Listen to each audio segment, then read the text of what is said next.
Personality meets intelligence. As we saw that there are personality types among individuals, the same is true about intelligence level. Some extremely intelligent individuals, whom we call geniuses, have a personality trait very similar to the temperaments of psychotics.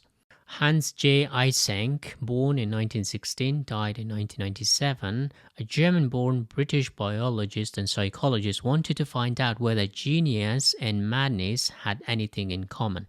Throughout history, great geniuses had bouts of insanity, and a great example is Vincent van Gogh, the Dutch master, and his friend Paul Gauguin.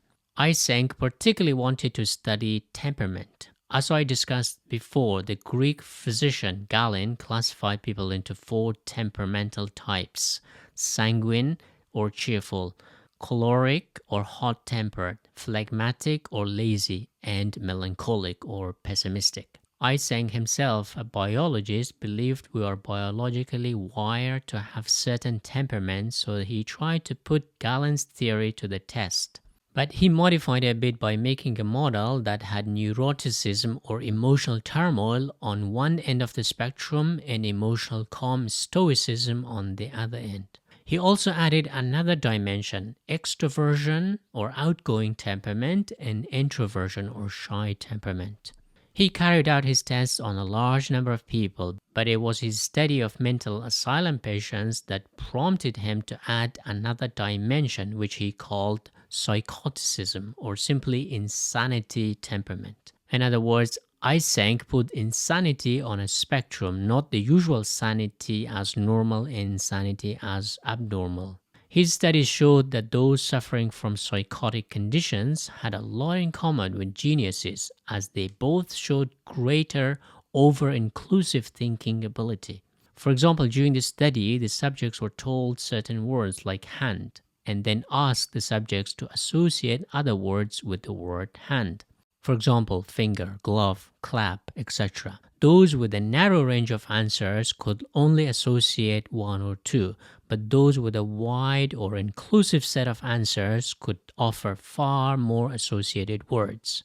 The results showed that psychotics and geniuses showed greater aptitude towards originality and creativity. In other words, genius artists tend to have psychotic temperaments, the over-inclusive thinking ability, but this doesn't mean there's a causal link between the two. Quote, psychoticism and the absence of psychosis is the vital element in translating the trait of creativity, originality, from potential to actual achievement.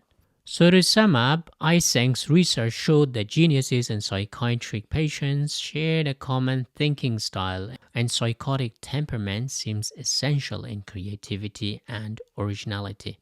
While Eysenck explained personality traits through biological factors, he failed to take environmental factors into consideration.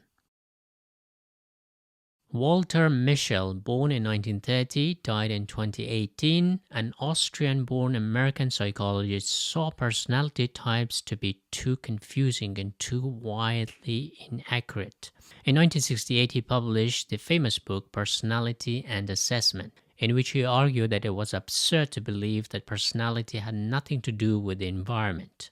If you put the same person in 2 widely different settings, he would show different personality types. He later devised a study in which he gave children a marshmallow and told them they either eat 1 marshmallow or wait 20 minutes and have 2. He followed those kids as they grew up and found that those who waited did better in life. Today we know the term delayed gratification versus instant gratification, which shows if a person is successful or not. So to sum up, orthodox personality psychology mainly focused on how personality impacts behavior. Mischel's research, however, put personality psychology on its head, arguing that it's behavior that reveals personality, not the other way around. In other words, because of the psychological paradox, today's personality cannot predict future behaviors. The human psyche is highly reactive, therefore the most accurate way to study is through behavior.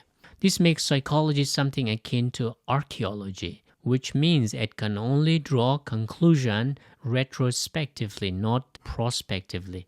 In other words, psychology is always looking back and never fully accurate looking ahead.